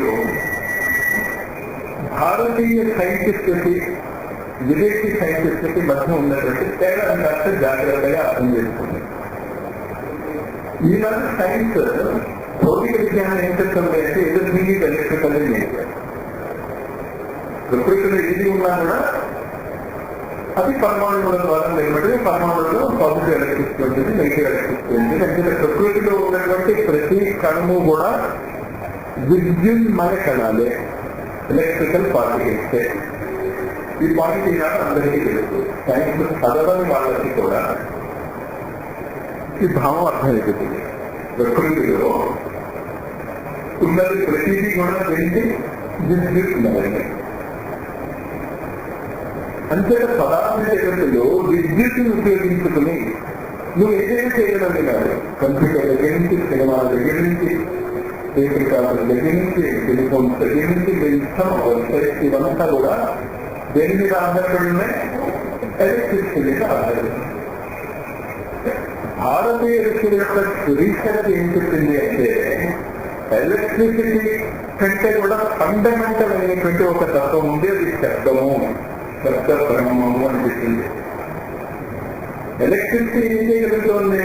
పదార్థాన్ని సృష్టించలేకపోతుంది, కానీ ఉన్న పదార్థాన్ని తనకి కావలసినటువంటి విధానంగా మర్చుకోగలుగుతుంది. భారతీయ ఆధ్యాత్మిక విద్య ఏం చెప్తుంది అంటే సృష్టికి ఆధారం ఎలక్ట్రిసిటీ కాదు, పదార్థానికి ఆధారం ఎలక్ట్రిసిటీయే ఓకే, కానీ ఎలక్ట్రిసిటీ కూడా ఏది ఆధారము అంటే శబ్దం. అందుకే దాన్ని శబ్ద బ్రహ్మము అంటారు. అంతేగా మొత్తము ఆధ్యాత్మికత ఏంటి అంటే శబ్దం మీద ఆధారపడి ఉంటుంది. ఇంత బిగినింగ్ రోజు చదవాలని బైబిల్లో కూడా చెప్తాడు. మొట్టమొదటి ఏమున్నది అంటే శబ్దము ఉన్నది, ఆ శబ్దము తిరుగుతుంది. సోలార్ సిస్టమ్ అనేటటువంటి బుక్కులో సోలార్ లోగోస్ అంటే శబ్దము అని అర్థం. గ్రీక్ భాషలో ఒక శబ్దము వల్ల సూర్యుడి యొక్క ఉత్పత్తి ఎలా అయినది, సూర్యుడి యొక్క ఉత్పత్తి నుంచి సూర్యుడు ఉచ్చరించినటువంటి 7 స్వరాల ద్వారా 7 గ్రహాలు ఎలా ఉత్పత్తి అయ్యాయి, ఆ 7 గ్రహాల ద్వారా రకరకాలైనటువంటి 7 లోకాలు ఎలా ఏర్పడ్డాయి, ఆ 7 లోకాల నుంచి నీ నిలుమూతలో ఉన్నటువంటి 7 చక్రాలు ఎలా ఏర్పడ్డాయి, ఆ 7 చక్రాల నుంచి నీ యొక్క 7 ఎండోక్రైన్ సిస్టమ్ ఎలా ఏర్పడింది. ఇంకా ఎండోక్రైన్ సిస్టమ్ నుంచి ఇప్పుడున్నటువంటి సైన్స్కి అంత తెలుసు. ఎండోక్రైన్ సిస్టమ్ వచ్చి తెలుసు, కానీ ఎండోక్రైన్ సిస్టమ్ సూర్యుడి దగ్గర నుంచి ఎలా వచ్చింది అన్నది మన రఘువంశము, మన రామాయణము. రామాయణంలో మొత్తం ఎండోక్రైన్ సిస్టమ్ సూర్యుడి దగ్గర నుంచి ఎలా వచ్చిందో చెప్తారు. అందుకే దాన్ని ఏమని చెప్తాడు అంటే సప్తాస్కరమాలు. ఎనర్జీని, శక్తిని ఎప్పుడు మనం గుర్రంతోనే చూస్తాం. ఇప్పటికీ కూడా ఇన్ని కార్లు, ఇన్ని ఏరోప్లేన్స్ అంతే వచ్చినా కూడా ఎనర్జీ అనేటటువంటి మాట వచ్చేస్తారు కదా, హార్స్ పవర్ అని అంటా ఉంది. ఇంకో మాట అర్థం, బికాజ్ ఇది ఫండమెంటల్. ఆ అక్షరము అనేటటువంటి ఆ శబ్దం యొక్క కూర్పు శక్తికి ప్రతీక. మంత్రాలు అలా డెవలప్ అయ్యాయి. అది ఇక్కడ చెప్తున్నారు. 3 halls of learning, 3 రకాలైనటువంటి విద్య నేర్చుకునేటటువంటి పరిస్థితులు ఉన్నాయి. ఏంటని? If thou would learn their names, then hearken and remember. ఆ 3 విద్యలను నేర్చుకునేటటువంటి, ఆ విద్యను నేర్పేటటువంటి మార్గం ఏమిటి అంటే హార్కెన్, విను, నేను చెప్తున్నాను. ఏంటది? The name of the first hall is ignorance, అవిద్య. మొట్టమొదట నువ్వు ప్రకృతిలోకి ప్రవేశిస్తే నువ్వు ఎక్కడ ప్రవేశిస్తావు? అవిద్యలో ప్రవేశిస్తావు. నీకేం తెలియదు. ప్రపంచంలో సుఖము దుఃఖము, బాధ, రాగము ద్వేషము, వీటి మధ్య నువ్వు కొట్టుకుంటూ ఉంటావు. ఇష్టం ఉన్న రాగము ఉన్న దగ్గర వెళ్తూ ఉంటావు, మీకు నష్టం దాన్ని వదిలేసుకుంటూ ఉంటాం. అది ఎందుకు నచ్చింది, ఎందుకు వదులుకోవాలి, ఇదంతా మనకి ఏమీ తెలియదు. గుడ్డిగా శారీరకమైనటువంటి బాధానుభూతితో మనము ముందుకు వెళ్తూ ఉంటాం. ఇది అర్థమైందా? నిజానికి ఈనాడు మనం ప్రపంచంలో ఉండాల్సింది వాళ్ళము అలాగే జీవిస్తున్నాము. ఇది పోయింది, పేపర్ ఆగింది.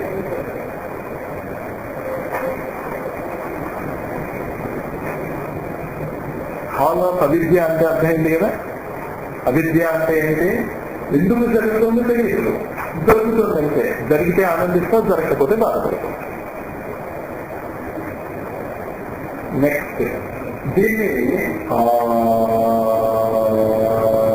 అనేటటువంటి శబ్దంతో మన ఋషులు లింక్ పెట్టారు. అంటే అనేటటువంటి శబ్దాన్ని నీకు ఉచ్చారణ చేస్తే ఈ సృష్టిని నువ్వు మార్చేయగలవు. మరి అంటున్నాను మాస్టర్, ఏం మారింది? దాని వెనకాల ఉన్నటువంటి సైన్స్ తెలియదు. ఇద్దరి అంటే సరిపోదు. వెనకాల ఉన్నటువంటి సైన్స్ తెలియాలి. దీనికి మాండూక్యోపనిషత్తైనా పనికి వస్తుంది, స్థూలాంతమైన పనికి వస్తుంది. మాండూక్యోపనిషత్తులో 12 సూత్రాలు మాత్రమే ఉన్నాయి, 12 శ్లోకాలు. కానీ మనకి ఏమీ అర్థం కాదు, సంస్కృతంలో ఉంటాయి కనుక. రెండోది, దాని మీద కమెంటరీ రాస్తున్నటువంటి వాళ్ళు కూడా వాళ్ళు ఏ ఉద్దేశంతో కమెంటరీ రాస్తున్నారో ఆ ఉద్దేశాన్ని బట్టే చూస్తున్నారు తప్ప దాన్ని ఒక సైంటిస్ట్ గా ప్రజెంట్ చేయగలే. ఆ ప్రయత్నము సీక్రెట్ ఆప్షన్లో బ్లాడెక్స్కి చేసింది. ఆ బ్లాడెక్స్కి రాసిన సీక్రెట్ ఆప్షన్ వాల్యూమ్స్ కనీసం ఇంట్లో అందంగా ఒక ఫోటో ఫ్రేమ్ లాగా పెట్టుకుంది. సీక్రెట్ ఆప్షన్ ద బ్లాడెక్స్కి అని దాన్ని ఏంటంటారు, దాన్ని ట్రాన్స్పరెంట్ కాగితాలు పెట్టి పెట్టేస్తాం. చదవకపోయినా రావాలి, అది ఉంటే చాలు. చాలా సందేహం. చాలా మందికి మీ కర్మ పరిపాలన అవడానికి కూడా పుస్తకం మీ ఇంట్లో ఉండడం ఒక కారణం అవుతుంది. ఫిజికల్ అనేది చాలా మంది అసలు నాటు కోర్సు అనేది ఎలా తీసుకోవాలి. ఇక్కడ పుస్తకం ఉండాలి, ఆ పుస్తకాలు ఉండాలి.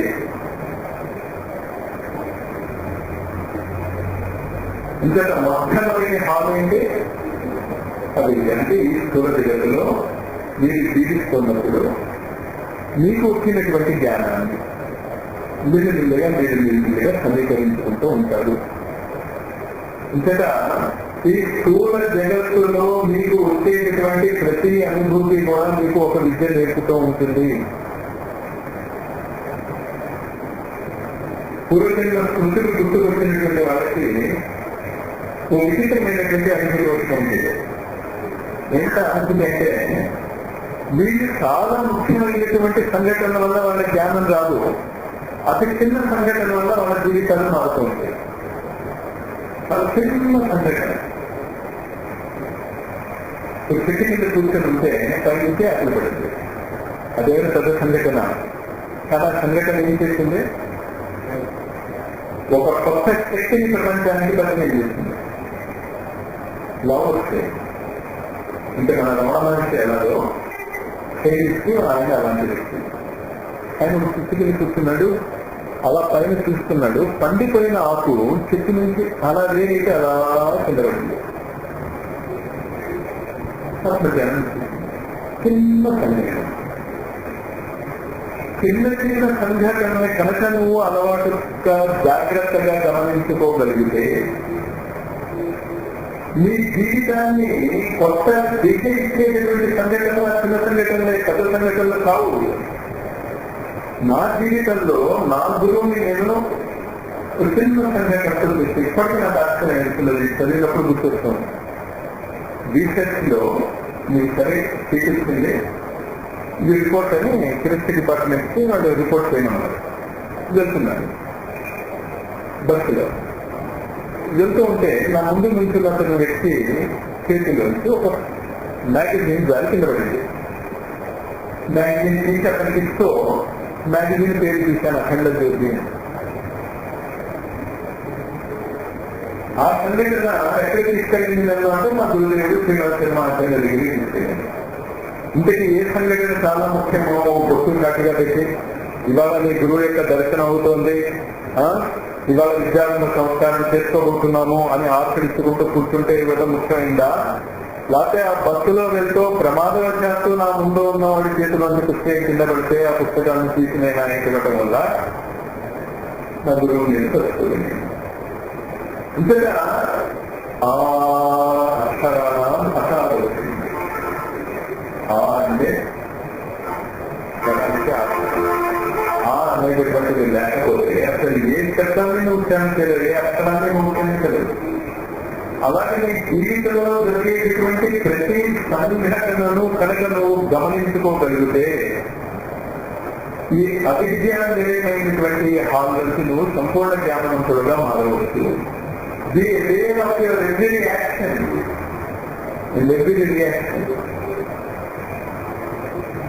మీకు జరుగుతోంది, ఎందుకు జరుగుతోంది? చిన్న చిన్న సంఘటనలు ప్రపంచాన్ని మార్చివేస్తాయి. చిన్న చిన్న సంఘటన. జర్మనీలో ఒక వ్యక్తి పెద్ద ఆర్టిస్ట్ అవుదాం అనుకున్నాడు, పెయింటర్ అవుదాం అనుకున్నాడు. వాడి జీవిత లక్ష్యమే అది.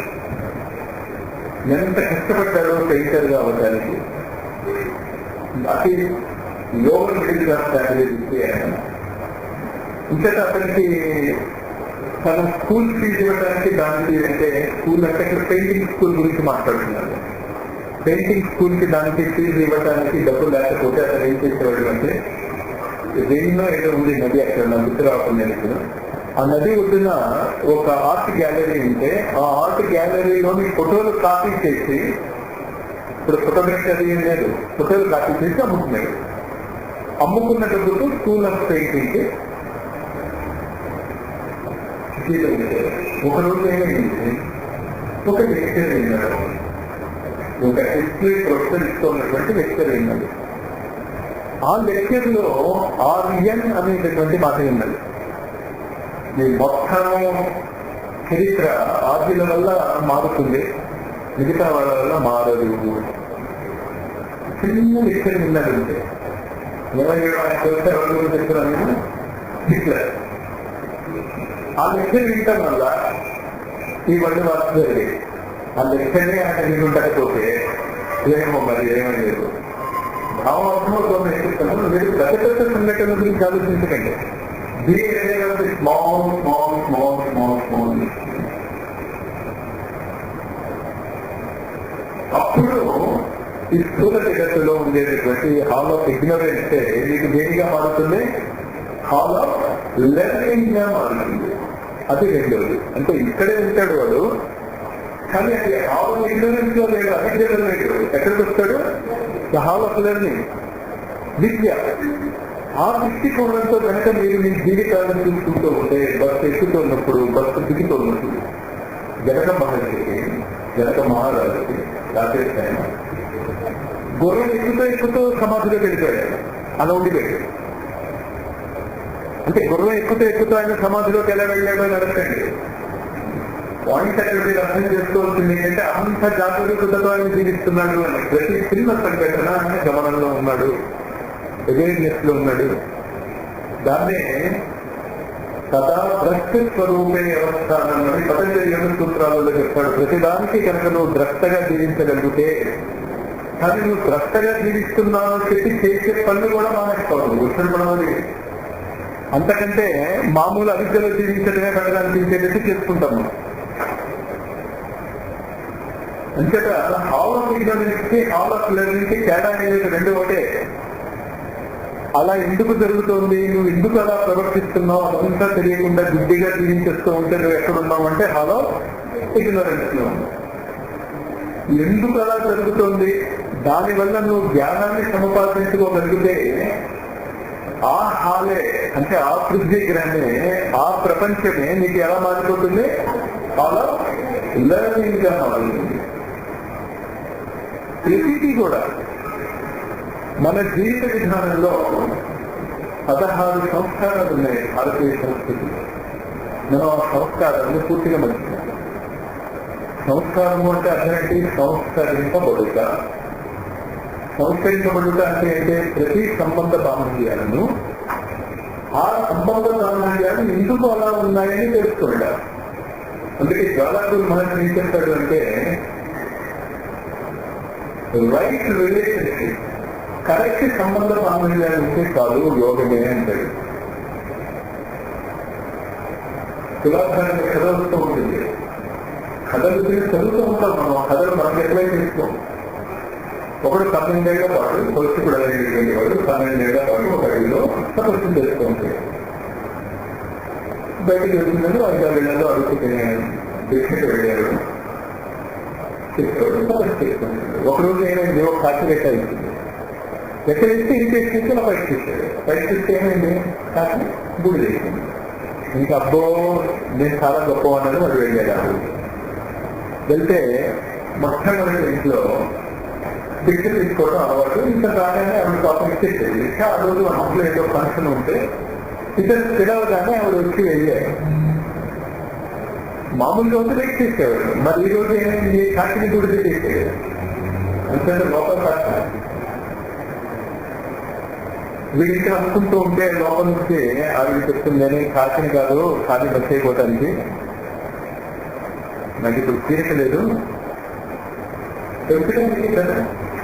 అంటే అర్థమైతే నువ్వు 12 ఏళ్ల పాటు సాధన చేసిన అనేటువంటి జ్ఞానము రైట్ రిలేషన్షిప్ తో నువ్వు ఉన్నటువంటి కరెక్ట్ గా ఉంటే వస్తుంది.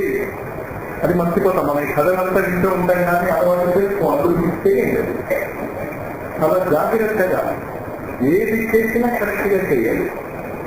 అందుకే యోగ విద్యార్థికి ఆధారం ఏమని చెప్తాడు అంటే, యోగా కర్మస్తు కౌశలం, expertise in actions is yoga.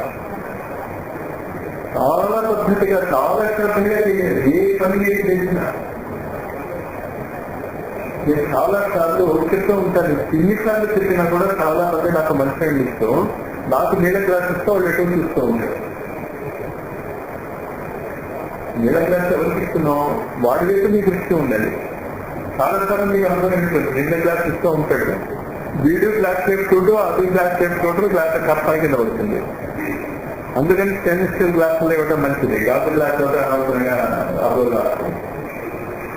శ్రద్ధ అంటే అర్థమైందా? ఏ పని చేసినా శ్రద్ధగా చేయటమే యోగము మొట్టమొదటి లక్షణం. అది నేర్చుకోండి. అది మీరు చేస్తే చాలా మీకు అనేక కర్మలు నివారించబడతాయి. చాలా మంది మా అమ్మాయికి వాళ్ళకి పెళ్లి కాలేదు అంటూ ఉంటారు. మీ అమ్మాయిని తీసుకుని నువ్వు ఎన్ని పెళ్లిళ్ళకి అటెండ్ అయ్యావు? అలా మంది అటెండ్ అవ్వరు. పెళ్లికి అటెండ్ అవ్వడం అంటే మీరు వెళ్తా ఉండి ఫోన్ చేసి వస్తా ఉంటే నిన్ను ఆ వ్యక్తి ఎందుకు తీసాడు? పెళ్లికి తీసాడా, భోజనాన్ని తీసాడా? కానీ ఈనాడు పెళ్లికి మనం ఎందుకు వెళ్తున్నాం? ఫోన్ చేసి వస్తే పెళ్లి అటెండ్ అయినట్టే.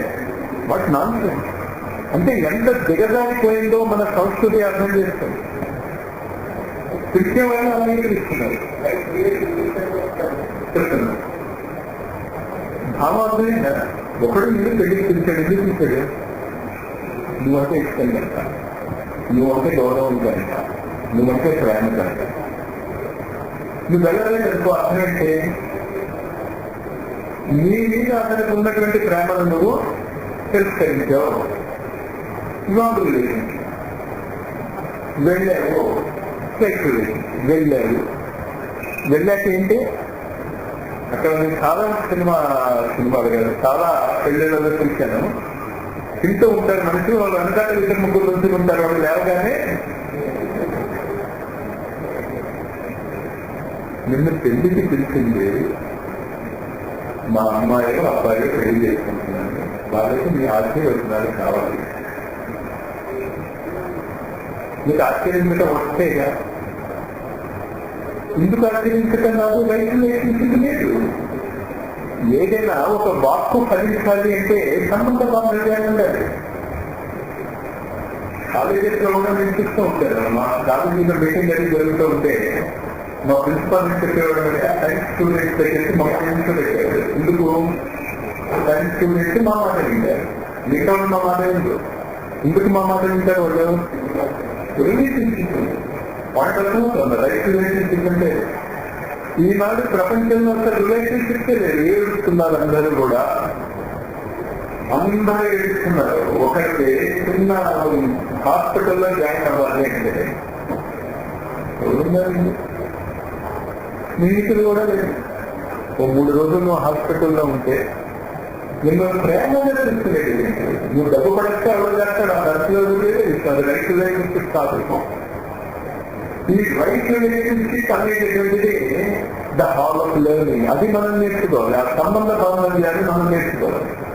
చివరికి ఎంతవరకు వెళ్ళిపోవాలి సంబంధ బాంధవ్యాన్ని యోగించదు. అఖండ మండలాకారం వ్యాప్తం చేయగలగాలి.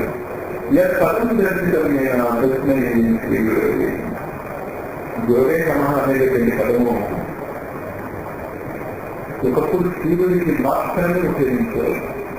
గురువు అంటే అంధకారాన్ని పోగొట్టేవాడు.